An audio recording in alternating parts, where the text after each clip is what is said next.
nous sommes sur la deuxième partie du coaching d'écho. Je rappelle que cet exercice, on va dire, cet exercice de la profession correspond à une étape qui, dans la formation, se trouve devoir 12. Non, pardon, devoir 11. Sachant qu'ensuite, quand vous serez à votre compte, si vous vous installez, ce genre de mission arrivera peut-être à l'improviste, pas forcément en premier ou en dernier. Il n'y a plus d'histoire d'ordre. Hein. Une fois que vous serez installé et que vous serez en cours d'exercice, tout ce que vous aurez appris, vous aurez à le mettre en pratique, bon an, mal an, le mieux que vous pouvez. Alors, nous allons continuer donc. Petit souci. Bon, j'ai mon clavier qui ne fait plus défiler les images, ce n'est pas grave. Je rappelle que nous fonctionnons sous forme de live avec un échange par chat uniquement. Donc, pour répondre à vos questions et interrogations, ce sera uniquement en posant vos questions. Alors, je remercie à nouveau mes élèves fidèles et consciencieuses, Lydia Canva, Monique Chalancon, Armand Béhari, Delphine Blanchard et Séverine Mansecal, qui, elles, ont d'ailleurs terminé depuis quelque temps, avec Zoé Cardinal, Delphine Krieger, qui me permet d'illustrer donc ces présentations. J'ai aussi des visuels de Magali Tagliati, Bola Casanova, Céline Bonin, et bien sûr aussi quelques illustrations et réalisations de Tessie Armand et Kevin Hellman, qui sont des plus anciens élèves et qui sont d'ailleurs devenus auteurs, puisque vous avez des contenus qui ont été écrits par eux et illustrés par eux dans certaines leçons.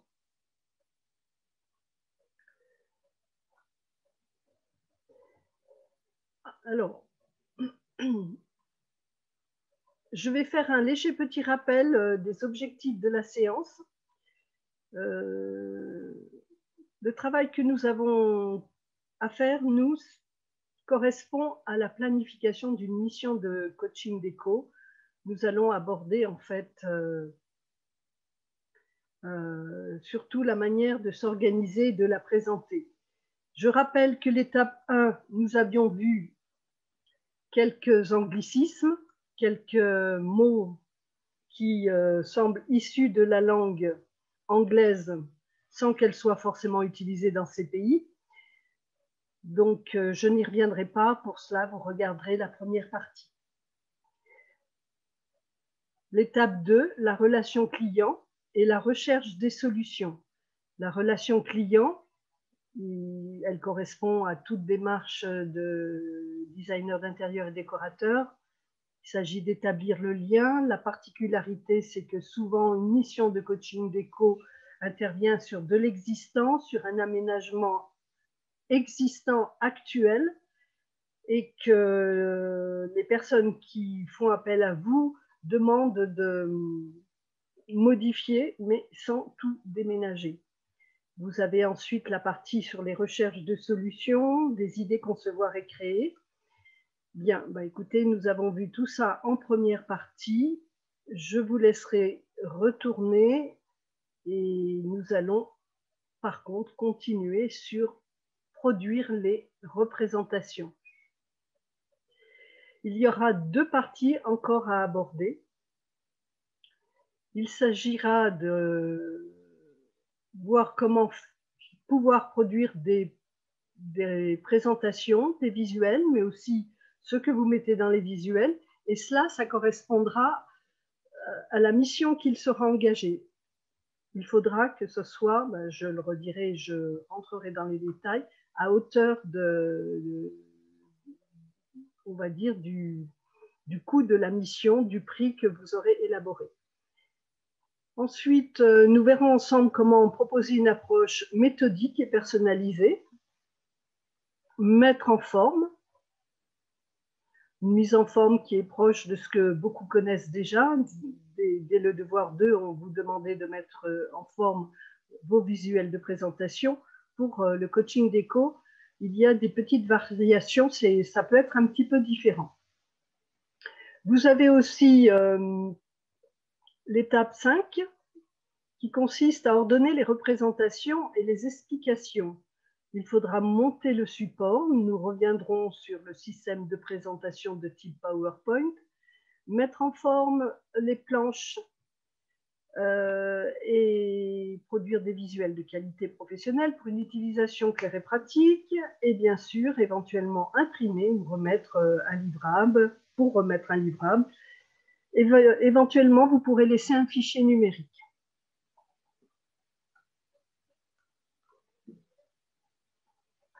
Bien, donc nous allons commencer.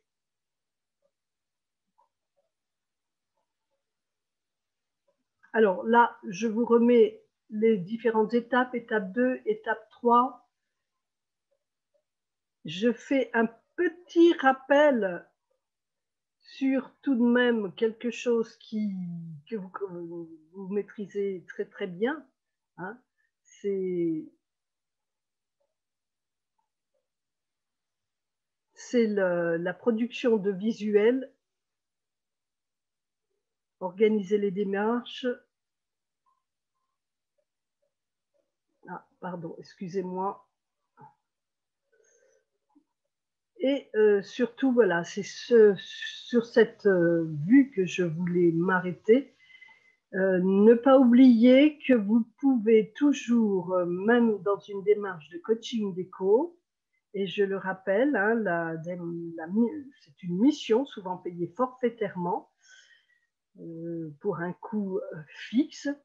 Vous allez donc laisser un livrable, des explications pour une personne qui désire modifier, on va dire, son aménagement, sa décoration, mais qu'elle fera toute seule. C'est-à-dire, elle veut une série de conseils, elle voudra que vous lui mettiez en place quelques principes, quelques conseils, et puis une prévisualisation de ce qui va pouvoir lui servir de fil conducteur.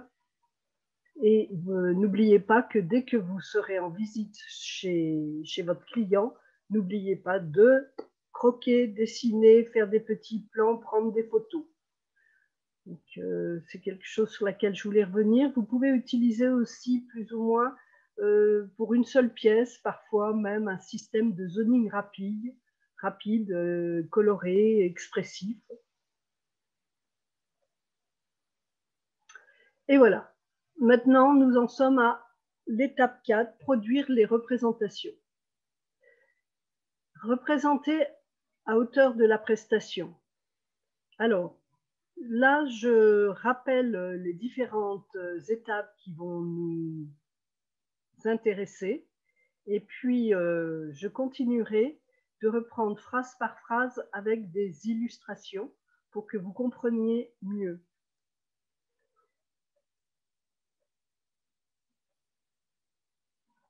Alors, j'ai une question de Justine pour ce live. Normalement, il devrait se dérouler en 1 heure. Nous allons essayer de ne pas trop perdre de temps. Mais il faut bien compter 1 heure. Il est prévu pour 1 heure. Alors, la première partie de l'étape 4, représenter à hauteur de la prestation. Il s'agira de composer des approches par thème comme recommandé dans les leçons, accompagnées de diverses photos destinées à recréer l'ambiance des idées, des fausses bonnes idées et divers conseils. Donc, je fais un petit rappel, nous l'avions évoqué en première partie. Ce qu'il faut bien penser de faire, c'est utiliser la leçon qui précède ce devoir. Cette leçon vous décrit pièce par pièce tous les conseils que vous pouvez donner et toutes les remarques et descriptions qui concernent chacune des pièces dans une maison. Alors bien sûr, une maison, ce n'est pas une série de pièces accumulées, il y a des relations. Après, ce sera à vous de jongler et de juguler et de vous adapter au cas par cas selon votre client. Vous aurez à préparer des croquis, des esquisses en superposition, des vues et prises de photos, des parties du logement reconditionnées et à établir une sorte d'avant-après par photomontage. Bon, écoutez, ça, nous allons le voir visuellement, vous comprendrez mieux.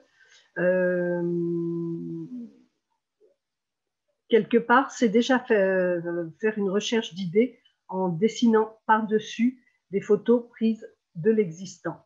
Donc, vous avez le principe, alors, vous avez d'une part le principe de croquis, d'esquisse en superposition des vues, et en fait, tout de suite après, on vous explique que vous pouvez dessiner soit avec le blanc de type Posca ou des feutres noirs en superposition. Nous verrons les illustrations. Proposez également des esquisses aquarellées. Nous verrons également comment le faire. Certains de mes élèves l'ont fait. Ce n'est pas systématique. Il y en a qui ne le font que à la fin, sur la planche de synthèse. Donc, nous verrons tout ça. Modéliser et extraire des perspectives d'après vos propositions. Donc, là aussi, comme pour une conception banale et courante, dans la prestation de coaching déco, vous pouvez envisager de modéliser pièce par pièce ou l'ensemble de l'appartement pour avoir des vues qui correspondent d'une pièce à l'autre. Mais nous verrons les limites et les risques de la modélisation dans le cas de ce type de prestation.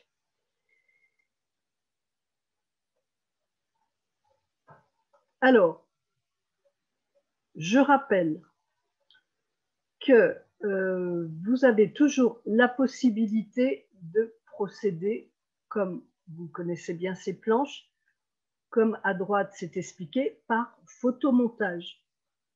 Donc, photomontage avec le sens de la lecture qui est rappelé. On lit habituellement dans nos pratiques occidentales, on va dire de gauche à droite. Et ensuite, on repart en diagonale pour relire en bas de gauche à droite. Donc, l'idée, c'est qu'il y a un balisage comme cela, en Z, et qu'il faut utiliser pour ces compositions. Ne pas hésiter, voyez le petit cheval à bascule qui est issu d'un des devoirs, devoir numéro 8, qui a été donc détouré, de recolorer, foncé, éclairci ou avec des ombres. N'hésitez pas à utiliser toutes ces techniques que vous aurez appris. N'hésitez pas à utiliser aussi comme la vue en dessous, une sorte de montage artificiel avec une vue frontale, certaines vues qui sont de biais et qui permettent de donner l'impression de la reconstitution d'une pièce. Donc, voilà. Désolée, petite interruption. Ce n'est rien. Rien d'important. Nous allons donc... alors, cette planche, elle est vraiment très intéressante parce que, peut-être toute simple, elle a des défauts hein, quand même. Elle n'a pas de frise de renseignement, elle n'est pas numérotée. Mais cet effet de reconstitution de perspective artificielle peut permettre rapidement de donner à voir ce qui pourrait être proposé d'une manière extrêmement rapide, avec bien sûr donc des propositions de mobilier, de luminaires, petit canapé, palette de couleurs, quelques petits argumentaires pour conforter la proposition.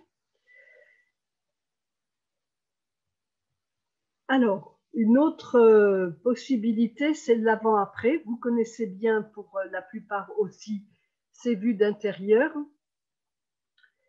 Vous avez votre client, vous prenez des photos de son intérieur. Là, ce serait par modélisation.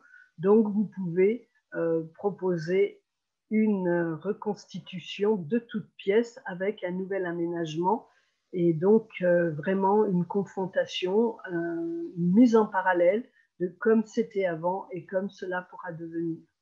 Il faut reconnaître que ce genre de proposition est saisissant, est intéressant et peut donner vraiment envie et permet une véritable projection, une véritable immersion de comment pourrait être la transformation.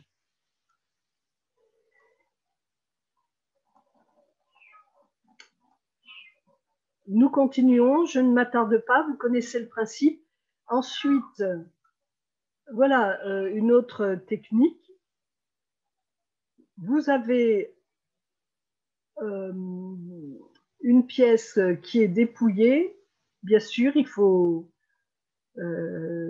soit il faut faire un travail pour dépouiller une pièce déjà existante que vous avez pris en photo, ou partir d'une modélisation. C'est pas forcément nécessaire de tout enlever le mobilier. Parfois, on arrive à le faire par superposition de ce qui est pris en photo, ou alors des fois, il suffit de pousser un petit peu les meubles et de proposer par deux dessins superposés à l'espace, comme vous le voyez ici, en bas à droite, pour permettre d'imaginer un nouvel aménagement. Alors là, c'est dessiné au feutre fin, noir. Dans certains cas, il y en a, je n'ai pas d'exemple à vous montrer, mais il y en a qui le dessinent au trait blanc avec comme matériel un feutre fin de type Posca qui laisse une résine blanche sur les photos. Et ça permet de pouvoir projeter et de dessiner très rapidement. Bien sûr, il faut quand même un coup de crayon. Ça, c'est assez évident. Voici aussi un autre travail. C'est plutôt des esquisses aquarellées. Avec des commentaires. Alors, en haut à gauche, c'est le dessin d'un de nos élèves, de nos fidèles élèves, Armand Béhary. En bas à droite, c'est quelque chose qui est anonyme, mais le principe est le même. Donc, ça peut être aussi intéressant de travailler comme cela, de repartir tout en redessinant, en mettant un peu de couleur et quelques explications et argumentations qui donnent des explications. Cela constitue un dessin, on va dire, dynamique, un dessin de travail pratiquement.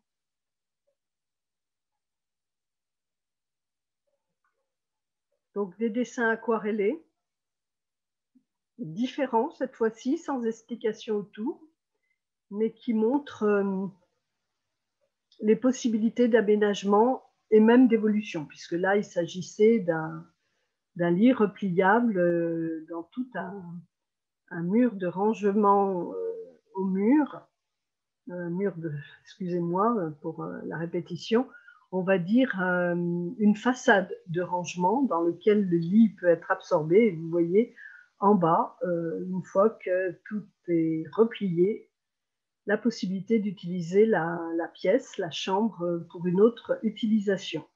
Proposition toujours d'Armand Béhary, élève de Créacourt. Alors là, un dessin issu d'une modélisation, à nouveau, de Delphine Krieger. Eh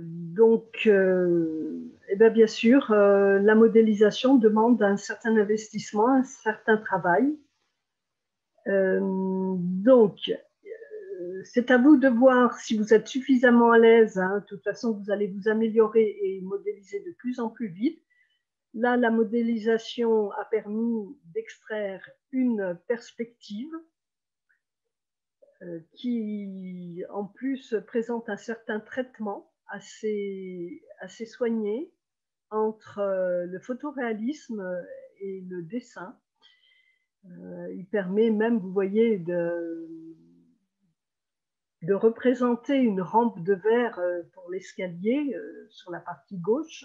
On voit la partie trapézoïdale qui commence de monter. C'est vraiment très bluffant, il faut reconnaître comme représentation. L'inconvénient, alors, ça peut être que ça prenne beaucoup de temps si vous n'êtes pas encore très à l'aise avec la modélisation. Quelqu'un qui est très à l'aise avec la modélisation pourra le faire très rapidement, assez rapidement. Ça peut avoir l'inconvénient aussi de figer des solutions. Donc, nous, ce que nous allons voir, c'est justement, suite à toute la phase que nous avons vue dans la première partie, qui était finalement de réfléchir à des propositions, ce sera de voir pour une présentation beaucoup plus en type de conseil. Donc, nous allons continuer. Alors là aussi, c'est un mix entre Alors là, c'est plutôt pour des... C'est le même principe que la vue précédente, mais plutôt pour des aménagements. Là, il s'agit entre autres de la création d'une pièce de mobilier pour une entrée. Donc là, c'est ce qu'on peut trouver sur, on va dire, sur le marché, ce qui existe, les idées de filtres. Et puis ensuite, la vue suivante, c'est toute l'étude d'une pièce de mobilier qui va servir de vestiaire dans une entrée.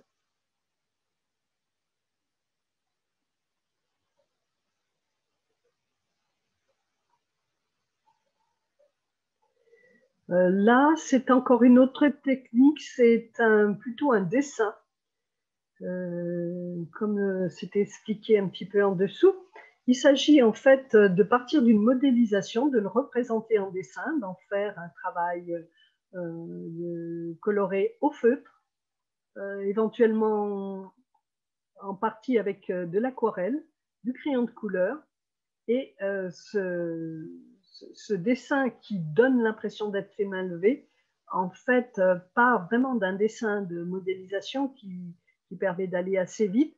Et en général, dans ce cas-là, il faut aussi procéder à une retouche par traitement d'image. Donc, genre Photoshop, c'est ce qui permet de mettre les petites auréoles de lumière autour des lampes. C'est ce qui permet, par exemple, de donner ce traitement au canapé de tissu écossais ou d'aspect feutrine sur certaines parties.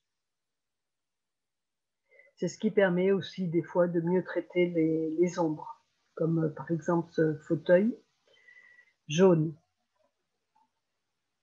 Et vous avez la modélisation, bien sûr, avec rendu photoréaliste. Là, j'ai mis cet exemple, c'est un petit peu particulier puisqu'il s'agissait d'un travail et d'une étude pour proposer un restaurant selon la thématique chic à la française. Je ne sais pas si vous voyez très bien, à l'origine, c'est un dessin donc, avec un rendu photoréaliste très net. Il est vrai que comme moi je l'ai exporté, il a pu prendre un petit peu de l'imprécision. Et là aussi, ça peut être très bluffant auprès des clients, puisqu'on croirait que le lieu existe et qu'il a été pris en photo. Donc voici différentes vues, différentes parties du restaurant, mais disons que ça peut avoir son efficacité pour que le client arrive à se projeter vraiment et réellement pour un nouvel aménagement. Et surtout, non seulement aménagement, mais une nouvelle ambiance, un nouvel éclairage. Vous pouvez voir le travail de contraste entre les parois qui sont foncées, les claustras qui sont très clairs, la table éclairée avec des effets lumineux, de réverbération. Voilà quelque chose qui peut être très convaincant. ici la partie barre. Alors, je mets quand même un petit bémol, donc je rappelle, le risque c'est de figer et finalement d'orienter très fortement la personne qui vous a demandé une prestation de coaching d'éco, sachant que, comme le dit le mot coaching, c'est plus pour suggérer, pour conseiller, pour donner des idées, sans forcément donner des solutions toujours toutes faites. La modélisation a tendance à figer. Alors, elle est très bien lorsque vous travaillez pour un client, comme vous le faites en temps ordinaire, c'est-à-dire pour une étude, où vous verrez le client, vous reverrez les clients, étape par étape, et vous prendrez des décisions. Je mets en garde aussi sur les représentations photoréalistes, c'est que des fois, elles donnent l'impression d'être tellement parfaites que les gens, ils sont moins sensibles, ont l'impression que c'est une photo qui a été déjà faite, et je l'ai déjà dit par plusieurs fois, une jolie esquisse colorée, une perspective d'un intérieur aquarellé, coloré, au feutre et travaillé, peut des fois toucher encore plus la sensibilité d'un client. Ceci dit, la photo modélisée avec rendu photoréaliste peut aussi quand même malgré tout avoir un effet saisissant, dans le sens où votre client connaît bien son intérieur et il va faire le rapprochement avant-après, comme nous l'avons vu précédemment. Donc ça peut aussi lui parler de manière très forte et le pousser à faire ces améliorations de manière relativement précise. Mais comme je dis, de manière voilà, il va être tellement impressionné, il va adhérer peut-être même trop vite et va finalement faire comme un copier-coller de ce qui est représenté pour son propre intérieur.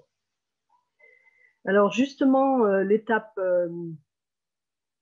4, maintenant, pour produire les représentations, il s'agit de proposer une approche méthodique tout d'abord généraliste puis personnalisée. Avant, nous avons vu auparavant en fait les différentes représentations qui existeront pour vous, mais là, il s'agit de voir comment mettre en forme les représentations de manière spécifique pour le coaching d'éco, qui diffère d'une autre prestation, comme vous avez pu le faire pour les devoirs 2, les devoirs 10, certaines activités des devoirs 9. Alors voilà, ici, voici 3 travaux d'élèves qui sont différents. Ce qu'on peut remarquer, c'est que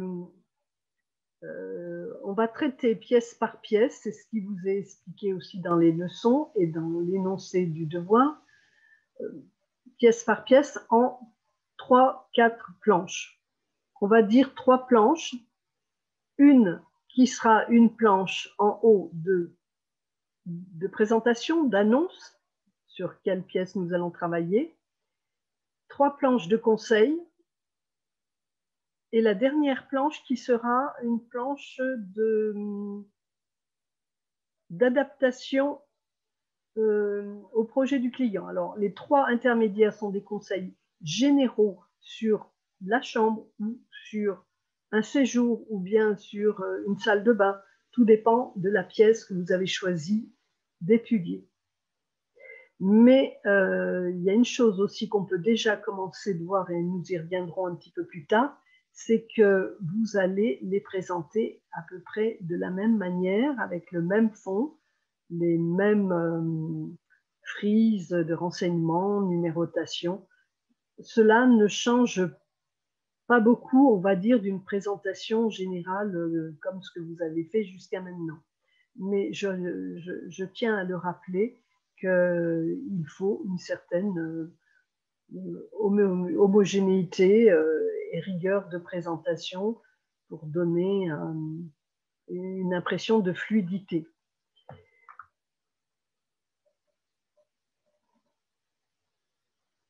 Alors, je rappelle bien que vous allez traiter de manière généraliste, pièce par pièce. Alors, dans le devoir 11, vous avez 3 pièces à choisir, parmi toutes celles qui sont listées dans votre leçon.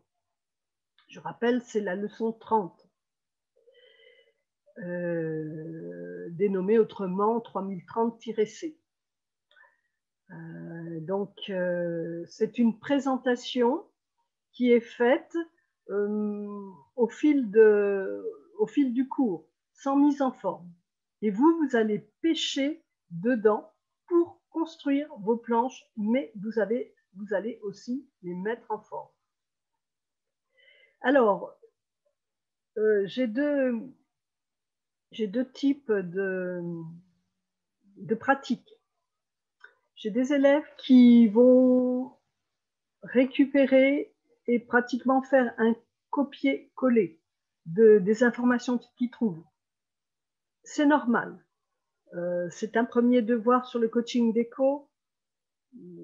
On n'a pas toujours forcément toutes les idées qui pourraient venir compléter celles qui sont proposées dans la leçon. Après, j'ai d'autres élèves qui font une simulation et font coller leur étude à un cas réel, donc qui présente même une sorte de brief de départ et qui présente la pièce telle qu'elle était avant. Ce n'est pas vraiment une obligation, mais c'est souhaité. C'est intéressant de partir, on va dire, si possible, d'un cas réel. Alors, à partir de là, dans toutes ces parties de leçons, ce sont des conseils généraux que vous allez trouver, qui sont présentés comme ceci. J'espère que tout le monde me suit bien, qu'il n'y a pas de problème. Oui? Faites-moi éventuellement une petite réponse par chat. Est-ce que tout va bien? Oui? Non? Je n'ai pas trop de réponses? Si, c'est bon, tout est OK. Merci Geneviève. Nous continuons. Donc, voilà, dans ce devoir 11, alors j'ai déjà des élèves qui ont mis en pratique ce devoir 11. Donc, je me rapproche de la formation, même si quand vous serez à votre compte, il n'y aura plus de formation qui tiendra compte. Hein. Vous pourrez toujours revenir quand même sur vos leçons pour retrouver quelques conseils et idées, elles restent. Mais là, j'ai un côté un petit peu, on va dire, pas scolaire, mais presque. Je reviens sur la leçon. La leçon donc présente différentes étapes que vous pourrez réutiliser, réexploiter, comme commencer de parler de ce que c'est que, par exemple, une entrée. Une entrée rangée, ordonnée. Il est important que et donner des conseils généraux. Puis ensuite, vous avez tout ce qui est précisé au fur et à mesure de chaque leçon concernant chaque pièce. Les détails qui changent tout, le point d'interrogation avec un bureau dans l'entrée, l'astuce en plus, et pour les couleurs, la vraie idée, les fausses bonnes idées, tout ça, vous pouvez reprendre et en faire des titres. Et j'ai beaucoup d'élèves, donc c'est ce que je disais, qui n'ont pas eu cette présentation, ce live, qui s'en sont très, très, très bien sortis, qui ont vraiment bien compris le principe et le système. Donc maintenant, avec le live et les conseils que je vous donne, je pense que là, vous serez vraiment armés.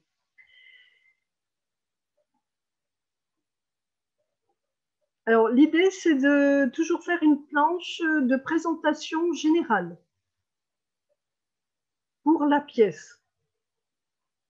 Cela vient bien, cela amène bien la suite. C'est ce dont j'ai parlé précédemment lorsque j'ai montré les petites planches en vignettes tout en colonne. Et ensuite, donc, viennent les planches qui vont suivre, suffisamment bien structurées, avec des visuels, des textes, des titres. Quand vous choisissez un mode de présentation, vous n'en changez pas. Vous pouvez le changer légèrement lorsque vous changez de pièce, mais je dis bien légèrement. Il ne faut pas que ce soit des panachés de présentation avec de trop grandes différences et des trop grands changements de couleur. Mais en général, je trouve rarement ce défaut, on va dire, parce que quand vous avez opté et que vous avez le goût pour un type de présentation, vous vous y tenez parce qu'il correspond à votre personnalité. Voilà, par exemple, une présentation de Volac Casanova qui présente une autre frise, d'autres couleurs, mais on retrouve de planche en planche les mêmes types d'organisation et la dernière planche de synthèse.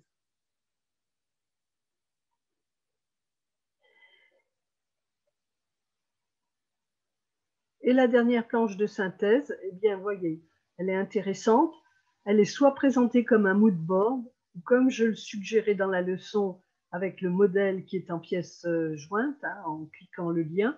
Il s'agit, ça peut ressembler éventuellement à votre carnet de notes, traité comme un carnet de voyage ou un scrapping book, c'est-à-dire avec des photos qui sont collées, des échantillons qui sont récupérés et collés, des photos, des vues.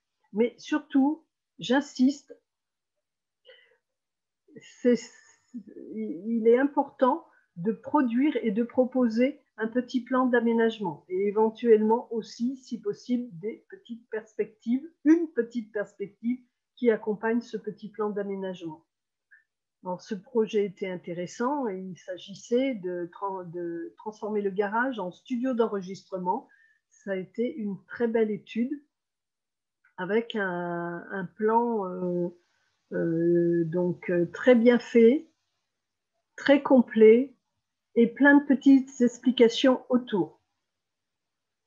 Donc je trouve que ce petit dessin et la composition de ce mood board est très inspirant. Alors, pour en revenir ensuite à l'étude pièce par pièce, donc on reste très méthodique. Vous voyez là, c'est un autre type de représentation. Toujours la première planche qui est une planche qui présente le thème. Ici, c'est une chambre d'enfant. Et on continue de planche en planche en abordant la thématique de la chambre d'enfant en général. La chambre d'enfant doit être un lieu où il se sent bien dans son univers, par exemple. Elle doit être à son image. Voilà, ce sont des conseils, on va dire, qui amènent ensuite à la dernière planche qui sera une planche beaucoup plus personnalisée. Alors bien sûr, je reprends, je vous fais voir ce visuel parce qu'il a l'intérêt de bien mettre en valeur les différentes étapes. Juste avant, vous aviez étapes et recommandations. Ensuite, les astuces, les pièges, les fameuses fausses bonnes idées. La bonne idée, créer un cocon. Voilà une démarche qui, petit à petit, nous amène vers le projet. Alors, voici le travail d'Émilie Bouzy, qui nous fait toujours des études intéressantes. Peut-être le petit reproche ici, ça serait d'avoir juste une perspective un petit peu pâle et qui n'est pas accompagnée d'un petit plan d'aménagement de la même veine. Mais j'ai d'autres élèves qui m'ont fait le petit plan accompagné de perspectives. Donc, nous aurons l'occasion d'en voir d'autres. Ensuite, ce qui est intéressant, c'est aussi donc l'uniformité, je vous l'ai déjà dit. Et là, je le répète en montrant un autre travail de Céline Bonin et qui finalement, amène une homogénéité par son traitement, on va dire, décoratif, enfin, son support sur lequel elle présente son travail, qui est relativement travaillé, mais en même temps sobre et discret. Donc là encore, cela conforte à une certaine unité. Quelque chose d'intéressant, toujours pareil, hein, on est toujours dans l'approche méthodique, tout d'abord généraliste puis personnalisée, c'est à un moment donné sur l'étude qui est en cours. Ici, il s'agissait d'un espace extérieur, terrasse ou jardinet. Ici, c'est de présenter sur le même thème, 3 solutions différentes, avec des styles différents. La terrasse jardin potager, la terrasse pour recevoir, la terrasse faucon, coin lecture. Et ça, c'est quelque chose qui est intéressant dans la progression pour suggérer des solutions sans forcément les imposer. C'est du conseil. Et ça correspond tout à fait à notre démarche de coaching déco. Et puis ensuite, la dernière planche, vous voyez un petit croquis, une petite perspective. Alors, ça, c'est quelque chose que je redis régulièrement à chacun de mes élèves. C'est par rapport aux photos et autres choses que vous mettez en place, n'hésitez pas à agrandir ce petit plan et ce petit croquis en perspective. Donc là, nous voyons, nous sommes sur la conclusion, conclure de manière personnalisée, avec plan et vue en perspective, les transformations entourées et enrichies d'informations concernant la palette de couleurs, des échantillons, divers papiers peints éventuellement, mais de textiles, des photos de mobilier, luminaires, tapis, coussins. C'est dans la même idée que c'est dans la même veine que l'organisation, on va dire, d'un carnet de notes, d'un vrai décorateur, d'un vrai designer qui est très enrichi. C'est le même principe, j'ai presque envie de dire, qu'un carnet de voyage. Il s'agit de mettre à profusion les idées, les photos, ce qu'on retient, ce qu'on ne retient pas. Alors là, comme c'est pour votre client, il faut quand même un petit peu le cadrer et le discipliner. On reprend éventuellement aussi, enfin je dis éventuellement, on reprend même, et c'est conseillé, ce qui est important dans ce qui nous intéresse. Ici, dans ce cas-là, le sol a changé pour une couleur plus foncée et réduire l'éblouissement dû à l'exposition plein sud. Un coin lecture, et à chaque fois, on fait une sorte de petit listing. Le bémol que je mets ici, c'est qu'il faudrait que chaque petit paragraphe se détache un peu plus. Alors, soit en faisant des sauts de ligne, ou soit il y a la solution, c'est de scander par des bandes de couleurs, de faire une alternance foncé, clair, foncé, mais avec des couleurs très, très subtiles, très sobres, un petit peu comme j'ai fait sur mon montage sur la gauche, où vous voyez, il y a un fond en haut sur le titre qui est d'une couleur, et dessous, sur la partie développée, un autre fond un petit peu plus rose. Bon, on peut faire ça de partie en partie. On le verra plus loin avec le travail d'autres élèves. Voici, là c'est l'exemple que vous trouvez dans la leçon du montage que j'ai construit spécialement pour vous. On repart d'un petit dessin, on retient certaines pièces de mobilier, on retient une photo qui correspondrait à l'ambiance que je souhaite.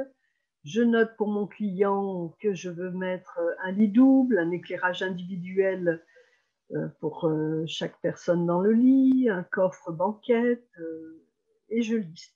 Et ensuite, pour l'harmonisation, je mets un échantillon du papier peint avec des conseils, ne pas trop contraster les peintures de menuiserie, rester ton sur ton avec les tapisseries.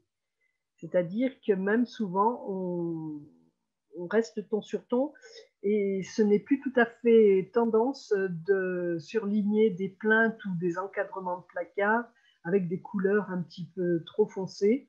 Il vaut mieux dans ce cas mettre un autre pan de mur qui reprend une des couleurs du papier peint mais assez soutenu et ne pas faire des petits détails de surlignage de couleurs très foncées, de plaintes, d'encadrement, de pointure, on va dire, vous savez, de moulure, ou les poutres, ou peindre les poutres.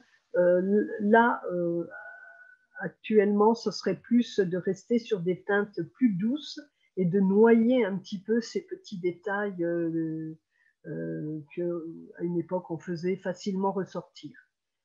On n'oublie pas d'allier souvent aussi des teintes, on va dire, plus neutres, comme les gris ou les gris colorés, qui mettent en valeur les parties vraiment colorées. C'est un rehausseur une mise en valeur de vos choix c'est quelque chose qui dure encore, qui perdure encore. Je pense qu'on ne va pas oublier facilement parce que d'avoir des teintes un petit peu neutres, c'est le meilleur moyen de mettre en valeur ce qui est un petit peu plus coloré et qui est destiné à ressortir avec, avec beaucoup de subtilité, mais de manière très agréable. Alors, une autre présentation de cette dernière planche personnalisée, qui est destinée à personnaliser l'étude un petit peu plus. Hein. C'est toujours pareil, donc c'est le même principe présenté différemment. Voici le travail d'Armand Béhari, à nouveau. Ici, celui de... Alors, que je n'ai pas cité dans ma liste, je suis désolée, on va la nommer maintenant, c'est Pia Darcourt-Gahan, qui a fait un joli travail aussi, qui a présenté sa dernière planche différemment. C'est pas vraiment un mood, on va dire un mood board sur liège ou sur carnet de notes. Là, c'est sur papier craft. C'est très intéressant aussi. Le seul petit défaut, on va dire, c'est qu'on ne reprend pas de plan ni on montre de petites perspectives intérieures. Bien sûr, il y a la photo qui nous donne une idée de ce que cela pourrait être. Un petit plan aurait été bien. Encore une autre proposition par notre élève.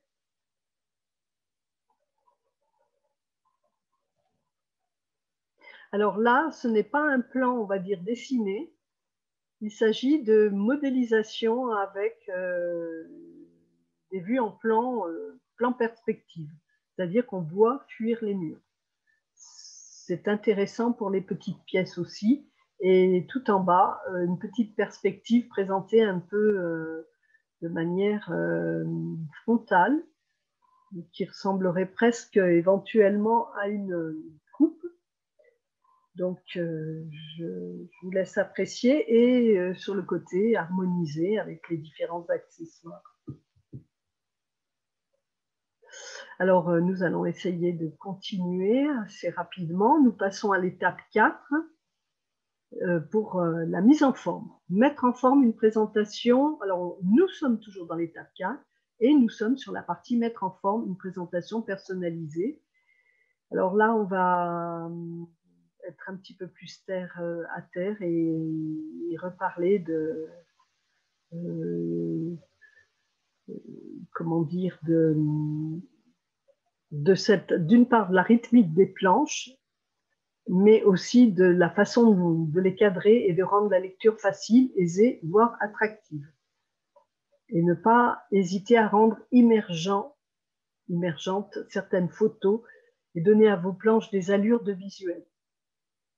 Alors voilà un ensemble justement de Pia, de sa série de planches et avec des photos suffisamment agrandies pour faire ressentir ce qui pourrait correspondre aux besoins de la cliente, sachant qu'on est toujours sur les conseils généraux.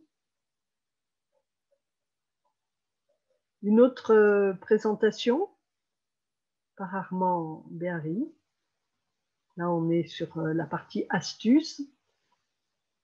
Voilà les différents pavés qui permettent de faire ressortir les parties de texte. Ici, d'ailleurs, avec une alternance de couleurs pour des textes un petit peu trop serrés.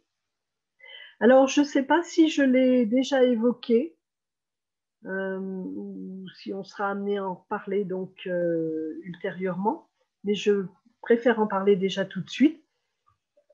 On est sobre dans ces explications. Il s'agit un petit peu de listing comme un mode opératoire, à savoir, on s'exprime en utilisant un verbe comme repeindre le carrelage pour éviter de le casser, aménager une douche à l'italienne. Il ne s'agit pas de présenter des textes littéraires, descriptifs. L'idée, c'est que d'un seul coup d'œil, on doit pouvoir saisir l'idée. Non seulement l'idée, mais l'action qu'il y aurait à mener. Il ne s'agit pas de développer avec tout un pavé de texte et un livre de littérature qui décrirait une pièce. On n'est plus du tout dans ce cadre-là, et je pense que vous vous en êtes bien aperçu au fil de la formation. On est plutôt dans la présentation et dans un travail très proche d'un système qu'on appelle carte mentale, de carte mentale. On voit un visuel, on voit différentes zones, différentes illustrations, et on va taper dedans et prendre et picorer les informations au fur et à mesure. Bien sûr, tout le travail doit être toujours cadré. Vous voyez, là, c'est le travail donc, de Delphine Blanchard, qui a même numéroté les différentes parties des thèmes abordés, enfin, on va dire des sujets abordés, qui recadre certaines parties de texte. Il faut que tout soit bien structuré pour pouvoir picorer l'information et pas forcément dans l'ordre. On peut très bien passer. Alors l'idée, bien sûr, c'est cette lecture gauche-droite, diagonale, gauche-droite, mais si on le souhaite, on peut aussi fonctionner par zone circulaire. La même chose de la même personne pour la terrasse. Des photos relativement immergentes, c'est important. C'est ce que je note en bas à gauche, ne pas hésiter à rendre immergent certaines photos et donner à vos planches des allures de visuel. Maintenant que nous avons vu cette partie 4, nous allons voir l'étape 5, qui est d'ordonner les représentations, les explications. Parce que tout ce que je vous ai montré en illustration, c'est pour bien comprendre ce qu'il faudrait que vous fassiez. Maintenant, on va un petit peu plus aborder la partie, on va dire, technique, comment faire. Il y en a beaucoup qui savent déjà faire quand on en arrive à cette étape, au devoir 11. Donc, je vérifie au passage, donc, si vous avez des petites questions. Non, tout semble bien. On continue. Ce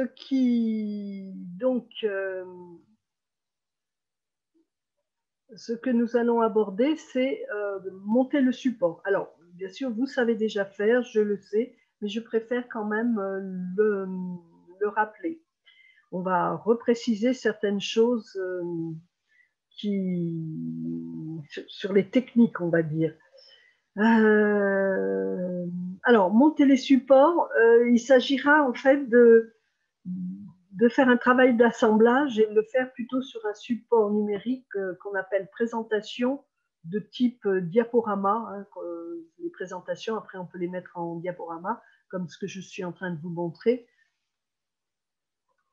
Et ne pas hésiter à le construire pratiquement en direct. Dès que vous sélectionnez des photos, des images, des textes, de de pas vous faire des tas de dossiers d'images que vous serez obligé d'aller rechercher. Vous pouvez le faire un petit peu, mais n'hésitez pas à travailler en direct, ce qui évite de s'éparpiller, de perdre la documentation et de faire doublon dans vos rédactions ou dans vos copier-coller d'images.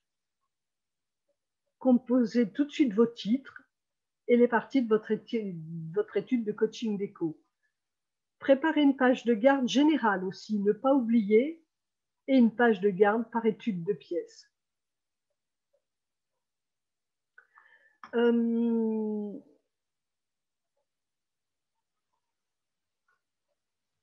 Alors, je montre ici par ces 4 présentations que chaque personne, chaque personnalité pourra présenter des choses bien différentes, très différentes, mais quoi qu'il en soit, structurées, construites, numérotées, expressives.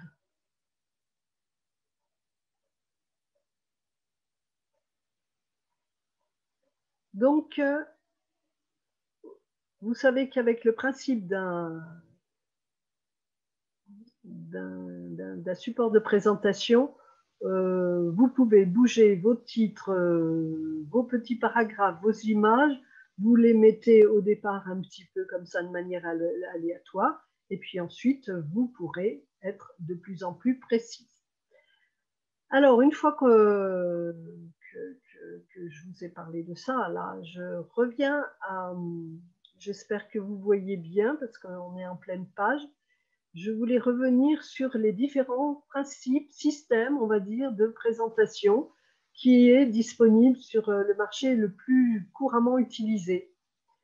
Alors, vous avez un ordinateur, quel qu'il soit, il y en a qui utilisent la suite Microsoft Office. Même ceux qui sont, on va dire, sur Mac, parce que Mac a ses spécificités. Et en général, dans ce cas, on utilisait une feuille simple avec Word. Et quand il s'agit de travailler en support de présentation, il s'agit de PowerPoint. Après, vous avez avec OpenOffice la possibilité de travailler sur feuille avec Ritter et pour les présentations avec Impress. Pour ceux qui sont sur Mac, qui n'utilisent pas en plus la suite Microsoft Office, il y a à disposition la possibilité de travailler sur feuille avec Page et la présentation avec Keynote. Je pense que certains et certaines de mes élèves sauront apprécier. Je travaille sur Mac, je fais un petit coucou d'ailleurs à Monique qui est avec nous et qui avait ses préoccupations un temps, justement, qui a mis peut-être longtemps à utiliser Keynote, ne sachant pas qu'il y avait ce système de présentation. Pour ceux qui travaillent avec Google Drive, qui offre des possibilités, peut-être un peu moins de souplesse, mais il y a toujours la possibilité de travailler sur feuille avec Google Docs et pour les présentations avec Google Slides. Donc, vous choisirez la présentation qui vous convient. Ça, c'est quelque chose que nous allons repréciser dans les premières leçons parce que nous n'en avions pas vu l'utilité. Et je pense que c'est une information qui sera placée très rapidement dès le début de la formation et des premiers devoirs. Alors, bien sûr, ces présentations sont utilisables également en mode diaporama. On peut faire défiler les images toutes seules, manuellement, de manière automatique, avec des temps d'exposition des vues. Ça peut être intéressant pour une présentation sur écran à votre client. Par contre, ce ne sera pas utile de faire des effets, on va dire, de transition de page, mettre des artifices avec les pages qui s'évanouissent ou qui arrivent en damier, ou bien tout un système de titres ou d'onglets qui apparaît, disparaît. C'est énormément de travail.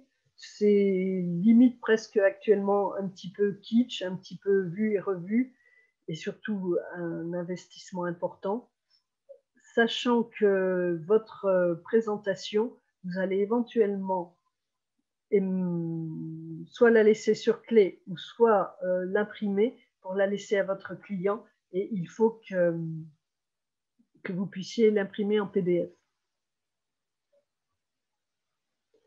Alors, je rappelle que la composition des planches, je vous le remets pour mémoire, reste. Vous n'êtes pas obligé de l'organiser tout à fait de la même manière pour les présentations coaching déco, mais c'est bien qu'il y ait votre logo, que si ce n'est pas la planche qui sera exprimée, ce sera peut-être sa thématique. Rappelez le nom du projet, quoique là c'est en 2-3 planches, c'est moins important, mais ça peut être intéressant qu'on sache qu'on est toujours sur l'entrée et non pas sur le salon ou le séjour.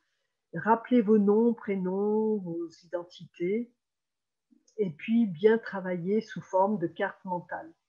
Alors là, bon, c'est la planche repère, référence qui est donnée dès le début de la formation pour le devoir 2. Vous n'êtes pas, maintenant que vous avez l'expérience, obligé de coller complètement, mais c'est intéressant qu'il y ait, par exemple, quand même la numérotation des planches, qu'il y ait votre identité, malgré tout, de planche en planche.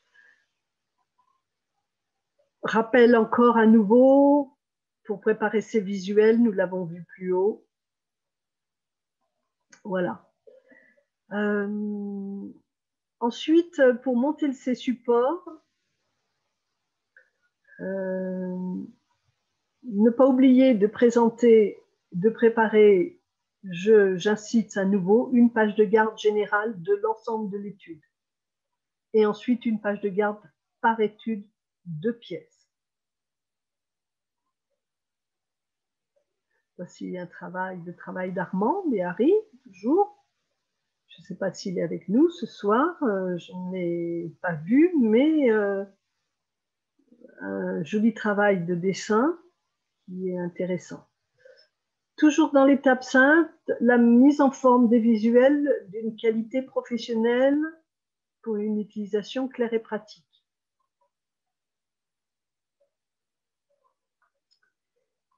Donc, on va revenir sur l'importance de la logique des présentations. Alors, vous voyez en haut les planches de chacune des pièces qui sont présentées, l'entrée, la salle de bain, la chambre d'enfant. Vous voyez déjà le petit défaut, comment le titre, la chambre des enfants, d'ailleurs, ce n'est pas la chambre d'enfants, c'est la chambre des enfants, est très très gros par rapport aux planches précédentes qui présentaient un certain équilibre, une certaine classe. Et à chaque fois, pour chacune des pièces, on retrouve tout l'argumentaire des conseils généraux et tout en bas, la logique de la dernière planche qui personnalise et retient certaines choses en particulier.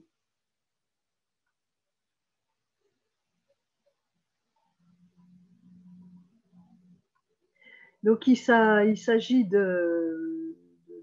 pour chacune des pièces traitées de reprendre les mêmes constructions de vos visuels. Vous pouvez éventuellement changer la couleur des encadrements, mais ne pas trop changer, comme je disais dès le départ. Évitez les surcharges de texte.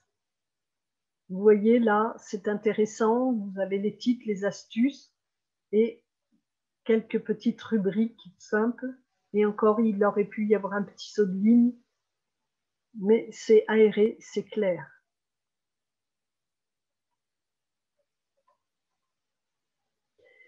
Le placement des justifications de vos propositions doivent être claires, doivent être bien réparties. On revient toujours au même.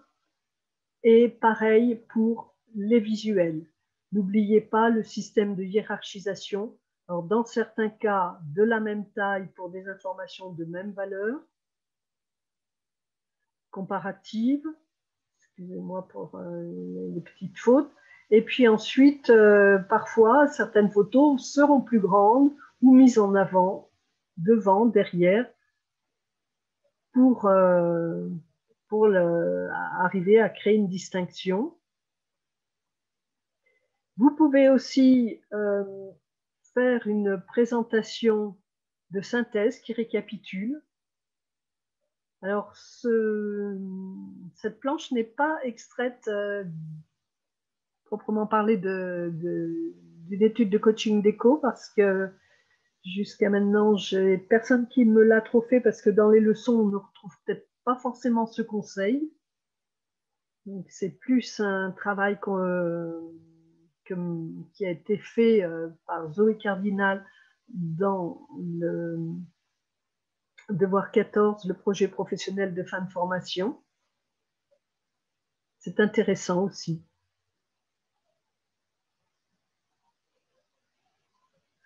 Et maintenant, eh bien, écoutez, on est presque sur la fin là. Une fois que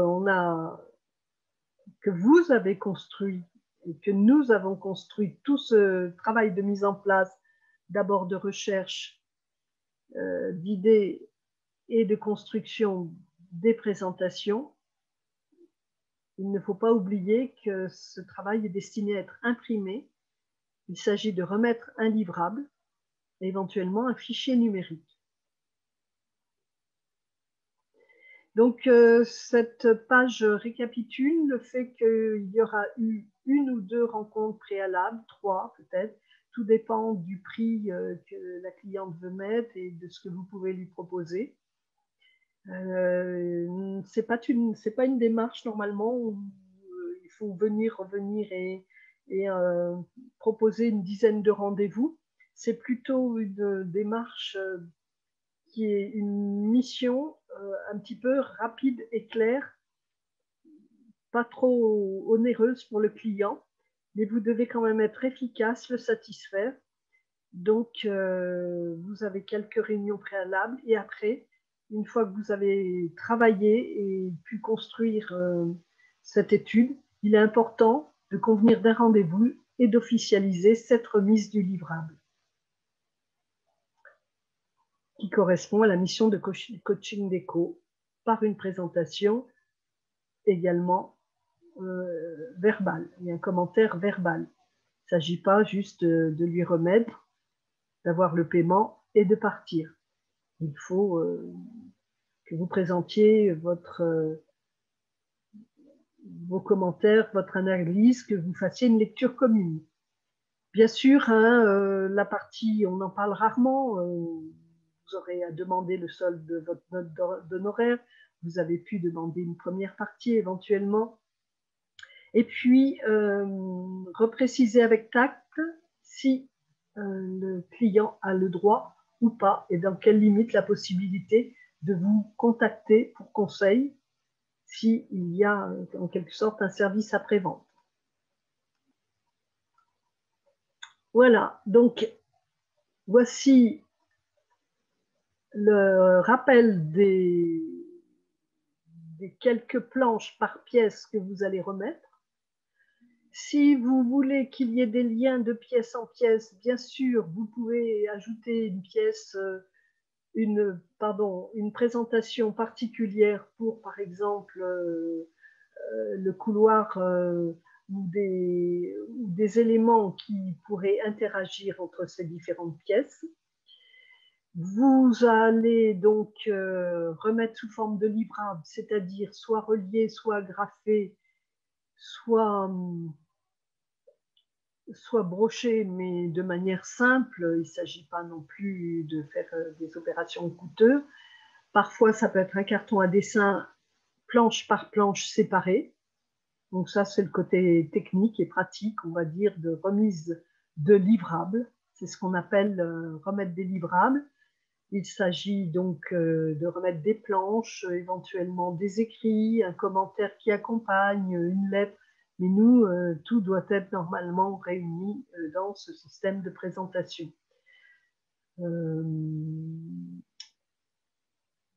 Voilà. Et puis, voici l'illustration de la dernière rencontre et présentation avec votre client. Et voilà. Et à bientôt et au revoir. À une prochaine fois.